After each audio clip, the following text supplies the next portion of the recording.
अस्सलाम वालेकुम नाज़रीन, दिस इज़ एहसान उल हक विद यू। आज जो हम टॉपिक डिस्कस करने जा रहे हैं वो टॉपिक है मार्केटिंग का, और ये हमारा मार्केटिंग पे दूसरा प्रोग्राम है। इससे पहले हम 3 प्रोग्राम मैनेजमेंट में कर चुके हैं, और इससे पहले के प्रोग्राम हमने कुछ प्रॉपर्टी की अवेयरनेस पे भी किए हैं, और ये सब आपके लिए है ताकि आप इससे मुस्तफ़ीद हो सकें। आज जो हमारा टॉपिक है, जो हम डिसाइड करने जा रहे हैं या जो आपने आपके लिए चुना है, वो है how to sell product in the market.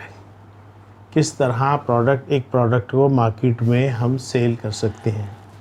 इसके 3 स्किल्स हैं, 3 स्टेजेस हैं और 3 प्रिंसिपल्स हैं। जिन लोगों ने हमारा चैनल सब्सक्राइब नहीं किया उनसे रिक्वेस्ट कर लें, क्योंकि आने वाली वीडियोस बहुत इन्फॉर्मेटिव हैं और सारी मार्केटिंग, मैनेजमेंट और लॉ पे हैं। तो मेरा तो ये ख्याल है कि अगर आप ये कर लेंगे तो आप इससे बहुत मुस्तफ़ीद होंगे। और 5 मिनट का लेक्चर है, 5 मिनट में आपको जो है ना अहम टॉपिक हम डिस्कस भी करते हैं। और दूसरा ये भी है कि हम आपको बग़ैर बुक के, एकेडमिक बुक के, आपको कुछ ऑब्ज़र्वेशन, कुछ एक्सपीरियंस और कुछ एकेडमिक नॉलेज, ये तीनों चारों चीज़ों को मिला के हम आपके लिए प्रोग्राम तैयार करते हैं। प्रोग्राम तैयार करने में बहुत मेहनत होती है और काफ़ी वक्त लगता है, और चीज़ों को इवैल्यूएट भी करना पड़ता है। तो लिहाजा आपसे दरख्वास्त है कि आप अगर इस चैनल को सब्सक्राइब करेंगे तो इंशाल्लाह फ़ायदा ही फ़ायदा होगा। और हमने ये दोनों के लिए बराबर रखा है, यानी कारोबार वालों के लिए भी बराबर है, और जो नॉन कारोबारी हैं, जो एम्प्लॉयज़ हैं, किसी फर्म में काम करते हैं, उनके लिए भी बहुत नॉलेजेबल प्रोग्राम है। तो लिहाजा मेरा तो ये ख़्याल है कि अगर इसको आप कर लेंगे, मामलात को लेके चलेंगे, 5 मिनट अगर निकालने अपनी ज़िंदगी में, तो ना यार कहीं कॉलेज जाना है या यूनिवर्सिटी जाना है, ना पैसे देने हैं एडमिशन के, ना फ़ीसें देनी है। और इसके अलावा जो लोग कम पढ़े लिखे हैं उनके लिए भी है, जो पढ़े लिखे हैं उनके लिए भी है, जिनके पास टाइम नहीं है उनके लिए भी है। तो ये सारी चीज़ें आपको बतानी बहुत ज़रूरी थी। और एक बात का ख्याल रखिएगा कि अगर आपको प्रोग्राम पसंद आए तो लाइक ज़रूर कर दीजिएगा, इससे हमारा हौसला बढ़ता है और हम और मेहनत करने की हमें जुस्तजू होती है, और हमें इससे पता भी लगता है कि भाई हमारे प्रोग्राम लोगों को पसंद आ रहे हैं। तो ये एक रिक्वेस्ट है। चलते हैं प्रोग्राम के टॉपिक की तरफ। How to sell product in the market. There are 3 skills, 3 stages and 3 principles. तो पहला उसूल तो यह है कि आप जो भी चीज़ मार्केट में बेच रहे हैं, आपके पास उसकी फुल फ्लैश नॉलेज होनी चाहिए, ताकि आपको ये पता रहे कि आप प्रोडक्ट को समझते हैं और प्रोडक्ट की नॉलेज को समझते हैं। इसके बाद दूसरा जो काम होता है वो ये होता है, आप जो है आपके अंदर ये सलाहियत और काबिलियत होनी चाहिए कि आप अपनी प्रोडक्ट के बारे में सामने वाले को समझा सकें, यानी कस्टमर को समझा सकें, ख़ुद भी समझते हो, कस्टमर को भी समझा सके। और इससे अलावा इसके ऊपर जो बात है वो ये है कि फ़ालतू गुफ्तगू से परहेज़ किया जाए जितना मुमकिन हो। तो ये 2 बातें हुई। अब तीसरी बात की तरफ चलते हैं। कस्टमर आपके पास जब भी आता है अपनी ज़रूरत के तहत आता है, ये तो पहली बात है। दूसरा ये है कि जो प्रोडक्ट हम बेच रहे हैं, हमारी उसके मुतालिक बहुत सारी नॉलेज होती है। वो नॉलेज कस्टमर के किसी काम की नहीं होती, क्योंकि कस्टमर को अपनी जो चीज़ उसकी रिक्वायरमेंट है उसकी नॉलेज चाहिए। आपकी प्रोडक्ट की नॉलेज आपके लिए है, कस्टमर के लिए नहीं है। हाँ, लकीली अगर कस्टमर को वही चीज़ चाहिए हो जो आप बेच रहे हैं, तो फिर तो वो सोने पे सुहागा है। तो लिहाजा प्रोडक्ट नॉलेज भी होनी चाहिए, कस्टमर की नीड्स को भी पहचानना चाहिए, और प्रोडक्ट इस तरह सेल करनी चाहिए। अब चौथा एक पॉइंट है कि वो ये है कि अगर ये चीज़ें जो चीज़ें मैंने अभी बयान की, अगर ये आपका सेल्समैन या आप ख़ुद नहीं पहचानते, तो फिर ये काम बहुत मुश्किल है और आपकी सेल मैच्योर नहीं होगी।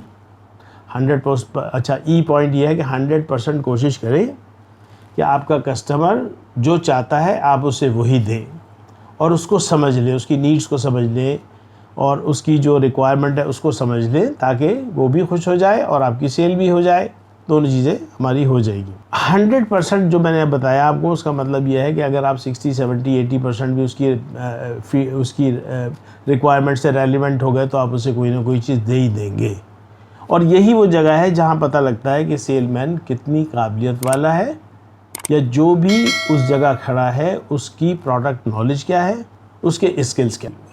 अब हम चलते हैं दूसरे उसूल की तरफ। दूसरे उसूल में भी पहली बात यही है कि भाई आपके अंदर इतनी सलाहियत होनी चाहिए, काबिलियत होनी चाहिए कि आप उसकी ज़रूरत को पहचान लें और उस प्रोडक्ट के साथ मैच कर दें।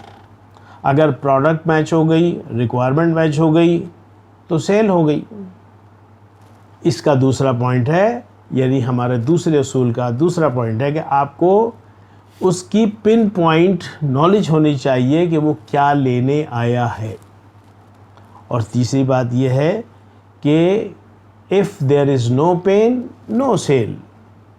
ये उसूल है कि आपको थोड़ी मेहनत करनी होती है कस्टमर के साथ। अगर आप मेहनत कर सकते हैं तो कस्टमर को जीत सकते हैं, अगर आप मेहनत नहीं कर सकते तो कस्टमर को नहीं जीत सकते। एक अच्छे सेलमैन की जो है ना सबसे बड़ी क्वालिटी ये होती है कि वो कस्टमर के मामलात को समझ के उसको चीज़ ऑफ़र करे। ऐसा नहीं होना चाहिए कि वो मांग कुछ रहा हो, आप दे कुछ रहे हों, और मालूम हुआ कि आपकी जो बातचीत है वो इतनी भारी पड़ गई कि वो परेशान हो गया। बल्कि यही नहीं, बल्कि यहाँ तक भी कर सकता है वो कि वो दूसरों से ये कह के यार ये लोग तो जानते ही कुछ नहीं है, इनको तो कुछ पता ही नहीं है। तो ऐसा नहीं होना चाहिए। नहीं वो कह रहा है खेत की और हम सुन रहे हैं खलियान की, ये नहीं होना चाहिए। आप किसी भी कस्टमर से ना ज़्यादा बात ना करें। अगर आप स्टक हो गए हैं, आपको उसकी रिक्वायरमेंट समझ में नहीं आ रही, तो आप उससे चंद सवालात कर लें। और अगर आप सवालात नहीं कर रहे तो इंतज़ार करें कि शायद वो सवाल करे तो आप उसका जवाब दे दें, ठीक है। और जवाब जो होना चाहिए वो बिल्कुल एप्रोप्रिएट होना चाहिए, टू द पॉइंट होना चाहिए। उसमें फ़ालतू लफ्ज़ों का इस्तेमाल से परहेज़ किया जाए। अच्छा, अब एक बात और भी होती है कि कस्टमर मांग रहा है, मिसाल के तौर पे हम एक ज़हनी कंपैरिजन आपके लिए क्रिएट कर रहे हैं। वो ये है कि हाँ, 1 से लेके 50 तक के लफ्ज़ हैं, वो ऐसे खड़े हुए यूँ। आपके पास प्रोडक्ट यहाँ है, कस्टमर यहाँ है।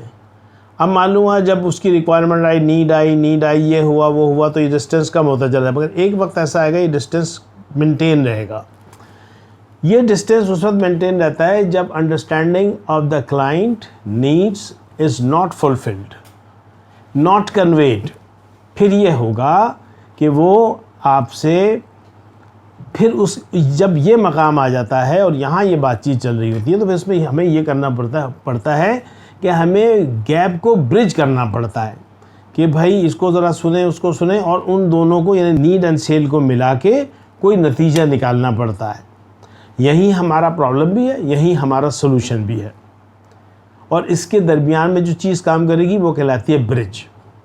सो try to bridge the gap. आप अगर इसको नहीं समझते तो फिर कामयाब सेलमैन आप नहीं हैं, चाहे आपकी नॉलेज कितनी भी हो, और आप प्रोडक्ट सेल करने में नाकाम हो सकते हैं।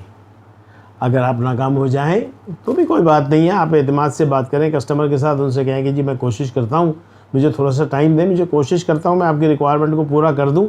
जो चीज़ आप मांग रहे हैं मैं समझ तो गया हूँ, लेकिन क्योंकि हमारे पास अवेलेबल नहीं है तो हम इंशाल्लाह आपके लिए अरेंज कर देंगे, अपना फ़ोन नंबर दे दें, ये करें वो करें, कॉन्टैक्ट बना के एक अच्छे टर्म्स बना के कस्टमर को रुखसत कर देते हैं।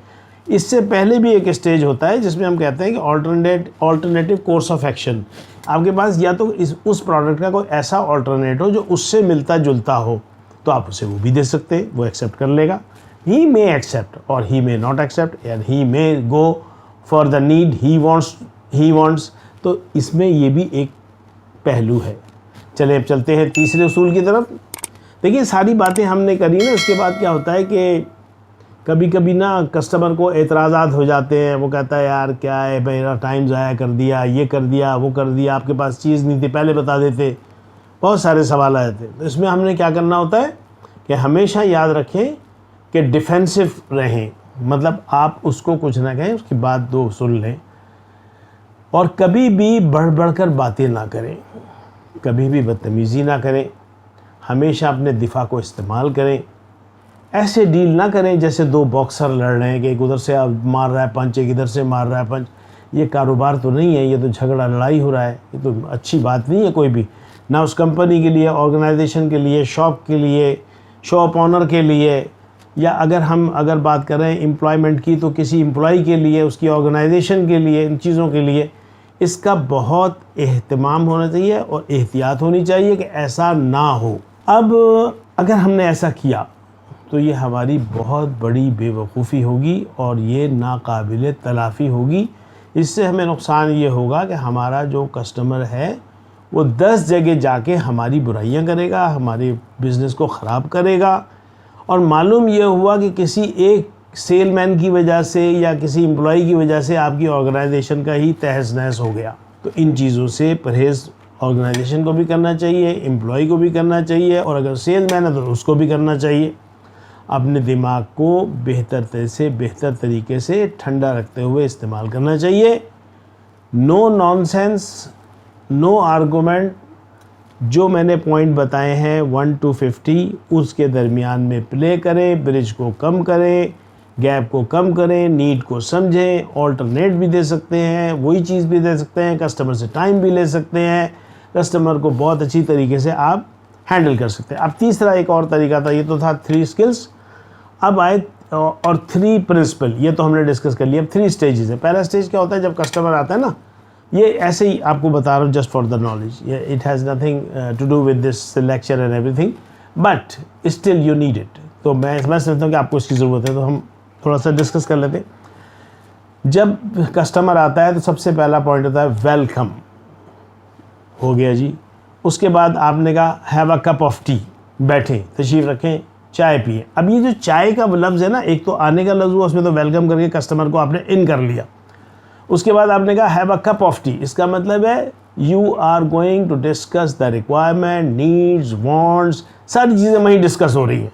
और जब वो मीट हो गई तो तीसरा पॉइंट क्या होगा उसके अंदर, thank you very much, and that's it. तो आज का लेक्चर हमारा यहीं ख़त्म होता है।